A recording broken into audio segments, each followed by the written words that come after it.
Hi there, it's Gina Gardner here, and I'm very pleased to welcome you to today's Genuine Chat. As usual, I'm joined by my very good friend Rachel Davidson. Kick the table, I'm sorry. Now, both of us are international best-selling authors. I have 2 international bestsellers, and I'm very pleased to say that Rachel has finished her draft of her next book. It's with the proofreader. It's with the proofreader, and so that will very soon be in the public domain. And I've read it, and it's absolutely brilliant. Today's whole theme around legacy has arisen out of a situation that came about at the end of a very nice holiday. I just returned from a holiday where I've been to Singapore, Thailand, Cambodia, Vietnam, finishing up at Hong Kong.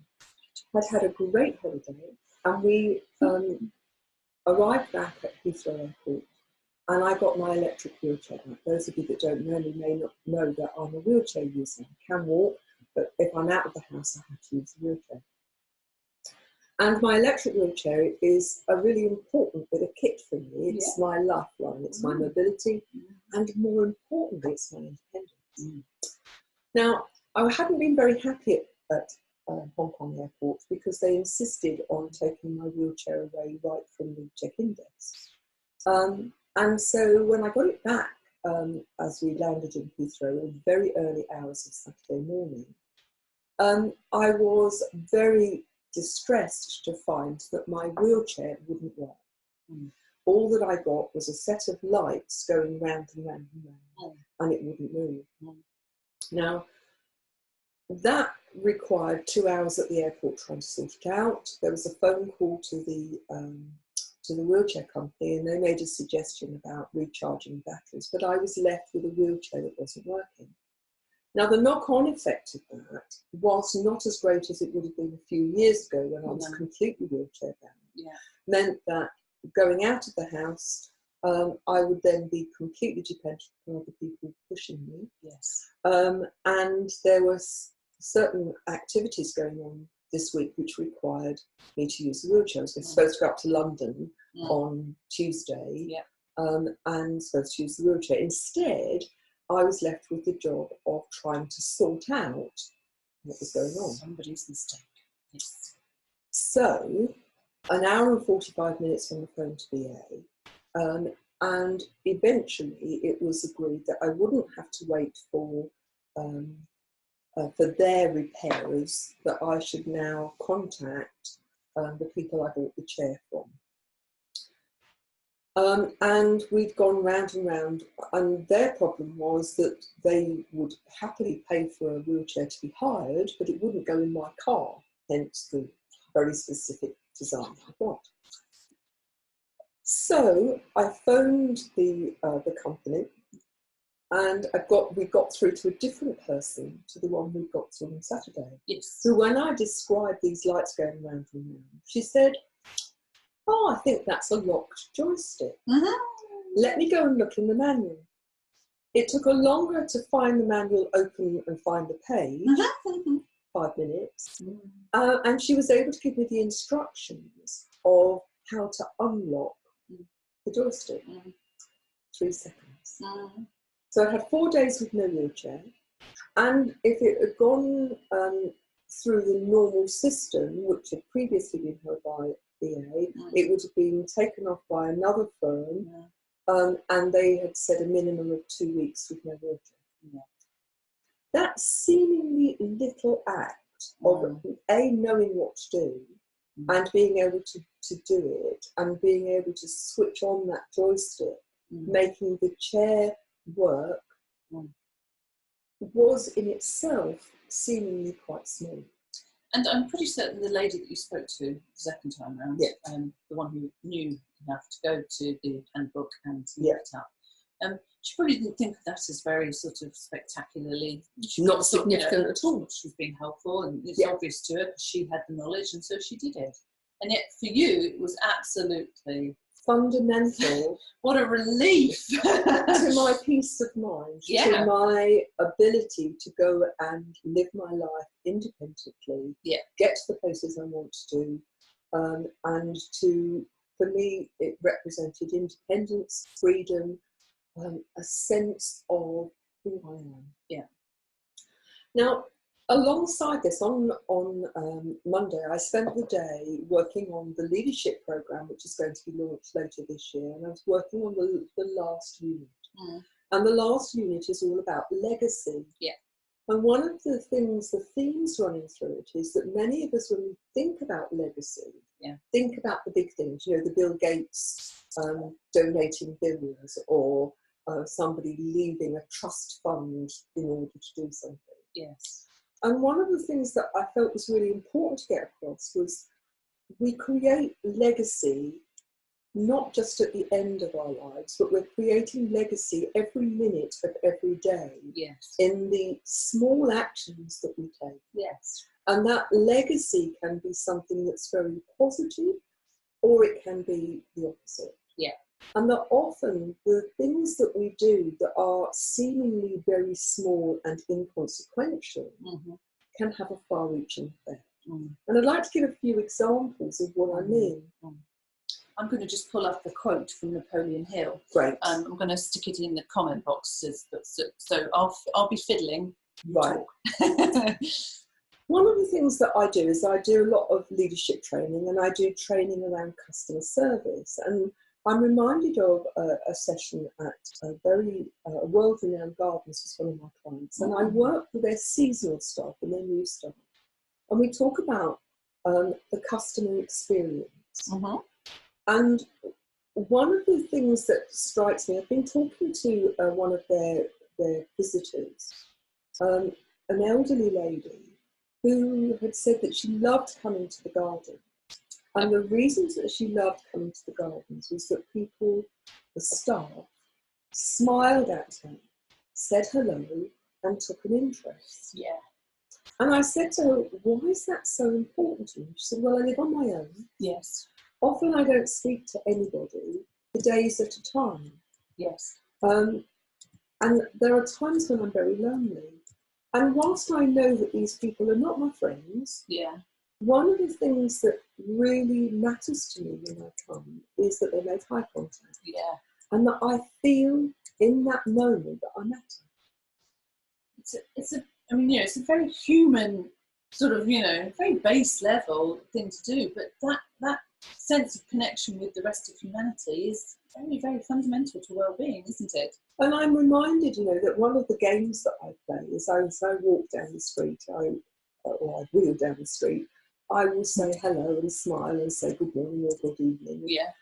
And people will often just nod or say hello. Some looking very uncomfortable, I have to say. Because they're not used to it, are they? But other people, you get a beaming smile and a hello. It's another game I play in lifts, is to say hello and to smile. And I just, just something as fundamental as making contact and smiling can have a difference that is far greater reaching than you would anticipate. Yeah.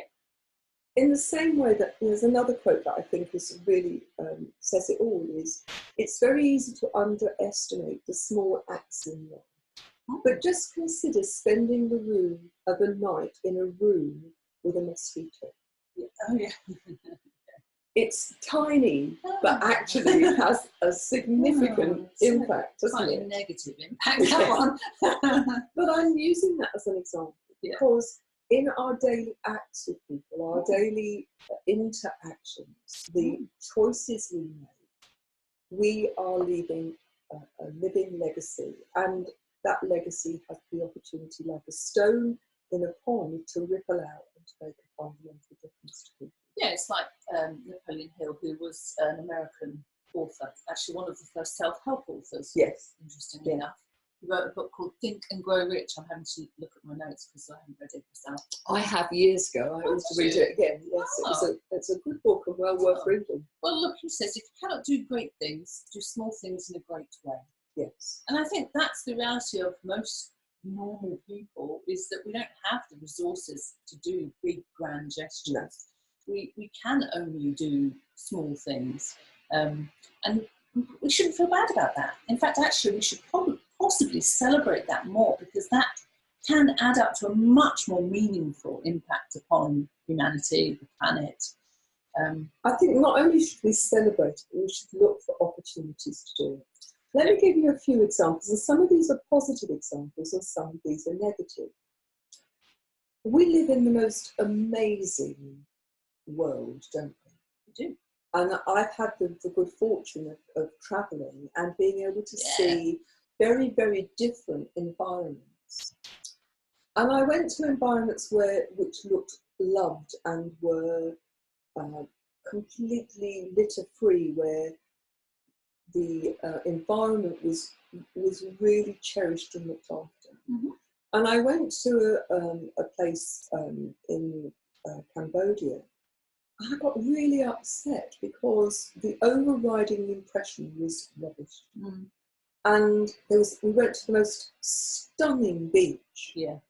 But all I saw was rubbish. And there was litter, rubbish, litter, rubbish in the sea. Human detritus. And, you know, each time you make a decision to take your rubbish home or to put it in the bin or to drop it, you are leaving a legacy that will remain long after you walk or drive away. Yeah. If you think about being a parent, your daily acts from the moment that child is conceived have an impact on that child's physical, mental, emotional and spiritual well-being. Well, they certainly don't listen to your words, so your acts. I mean, mine don't.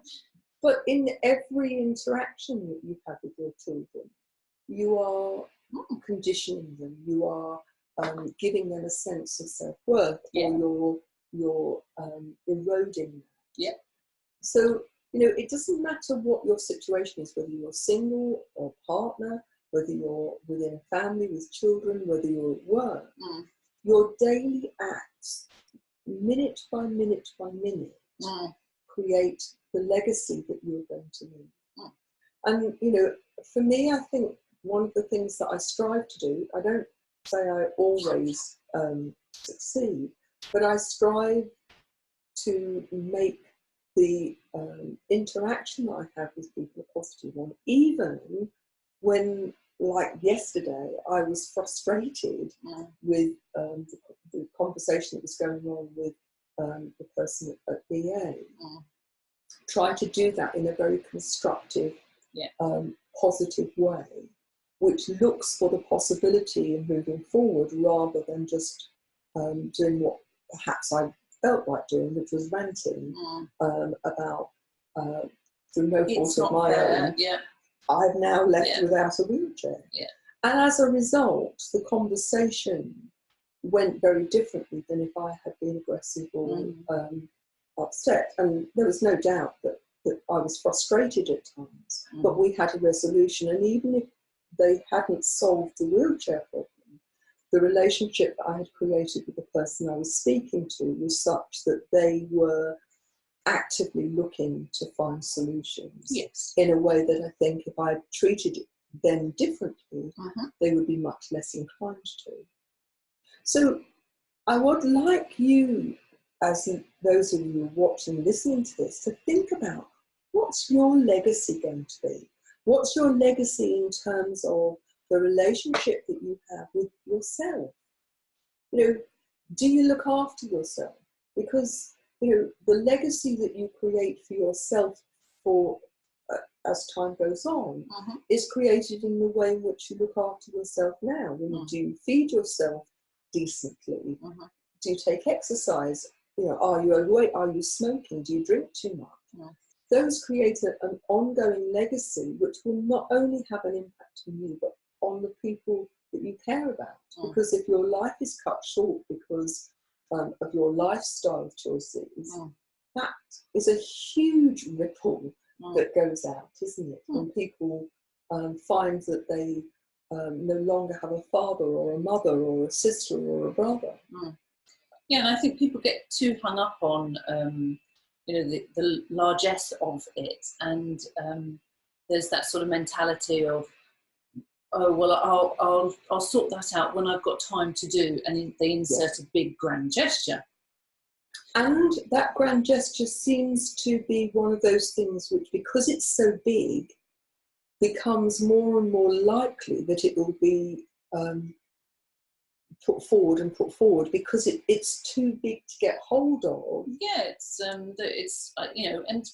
grand gesture in lots of ways. Perhaps you're searching for a particular moment in time that is so perfect that the likelihood of it ever turning up is very small, or perhaps you're waiting until you've got lots of money in order to do something, but waiting and waiting and waiting, and obviously bills come in the meantime, and you're never managing to pull it together, and that's often a way. It's procrastination, isn't it? Yes. Really, of possibly avoiding it, of keeping inside that hope of I have a hope of doing the grand legacy, but avoiding having to do the work. But I also wonder for some people whether the grand gesture is about all of the things that I regret and that have not gone right, that by having the grand gesture at the end, that will negate all of those other things. And I think that's perhaps a way of thinking which leads you into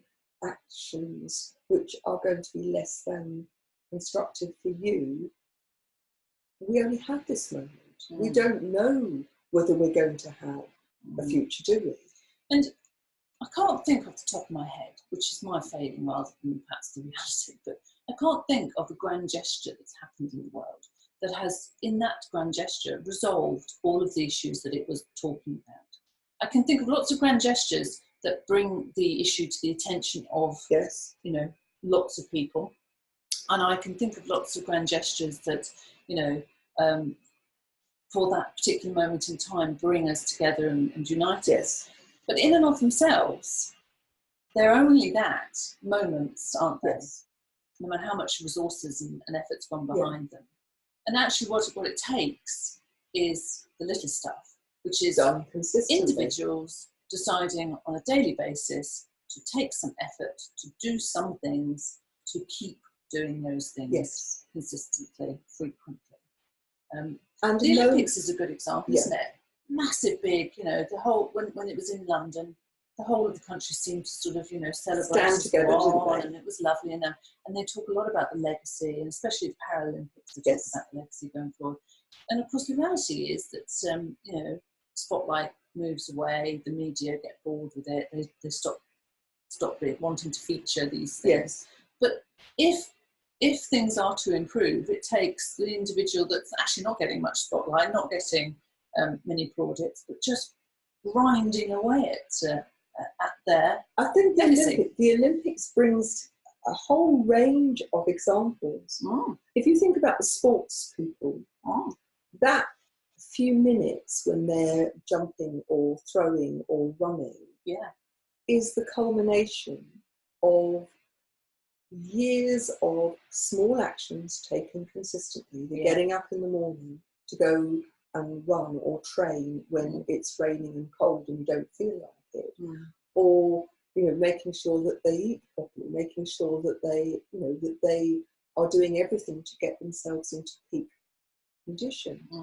So you look at the winning the race, but the winning the race is actually it's not the grand gesture, it's the legacy of all of that work that's gone before. Yes. You look at the organisation of something like that event and bringing together the volunteers and all of the officials and so on. That took years of planning. That's why people know 4 years in advance, the building work that goes on, the adjustment. And there's no doubt, if you look at the Paralympics, there has been a legacy in terms of attitude towards people with disability. I've actually seen it myself. Yes. But that wasn't just the 2012 Olympics. That was a culmination of somebody's dream post-war to actually get war veterans moving and motivated. And it's been chipping away all the way through those intervening years.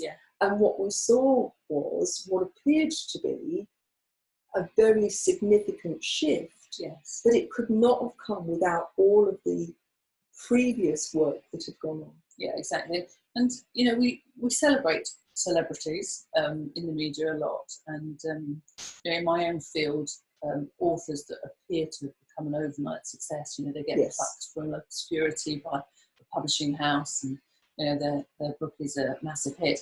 And it's very easy to get sort of pulled into that narrative of, oh, you know, they got a lucky break, and if only fortune would shine on me. When you pick into what these people have done, you know, they're having to use headlines and vox pops and, you know, little snippets and very highly edited stories of their backstory because they're being interviewed in media, and they've got a very short attention span, hasn't it, media? So, you know, the headlines sound great, but when you look into it, what they've done is they've grafted, often for years and years and years, at creating a skill, at creating a story, at getting better, at connecting with their readers, you know, or their target market, whatever is relevant to your particular take on it.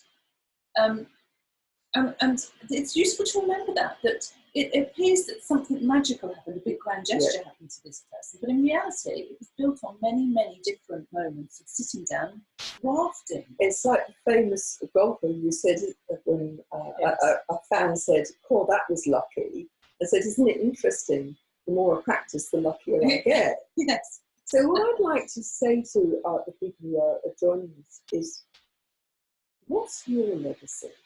What are the things that you do currently, and what's the impact that those things are having at a personal level, family level, within an organisation, within your community? And what could you do? What small actions could you take differently that would add a dimension to your legacy that doesn't currently exist? You know, things like investing in yourself, you know, taking the time and the trouble to work on those areas of your life that at the moment perhaps aren't giving you greater satisfaction. The legacy of that is that your life would actually have a greater quality. You know, if you have children, you have a partner, when was the last time that you told them that you loved them? When was the last time that you created a gesture? It doesn't have to cost you money, but actually demonstrated that you've been thoughtful and you really care. How often do you say thank you?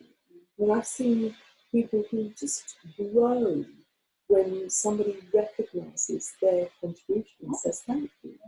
You know, random acts of kindness, collecting gratitude, things that we've talked about a lot. Each of those of themselves is really to do, but can have a far-reaching effect. Yes. And so my challenge to all of you is to think about your legacy, not the big stuff, but your living legacy.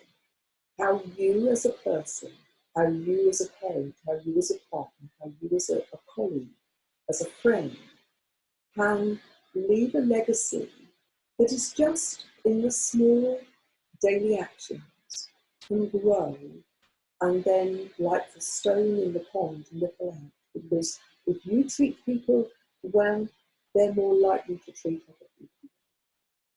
And just like you know, that joystick, that, you know, that 3-second activity which got that joystick working meant that the world opened up.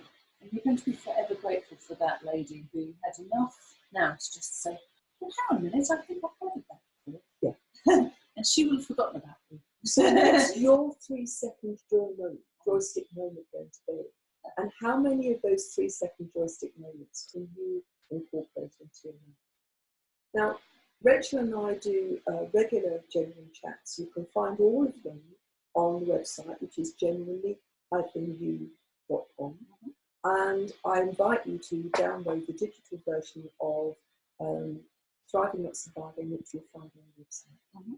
So thanks for joining us, and I look forward, or we look forward, to seeing you again. All of our books are available on Amazon and also on the website, genuinely-u.com. See you soon. Bye now.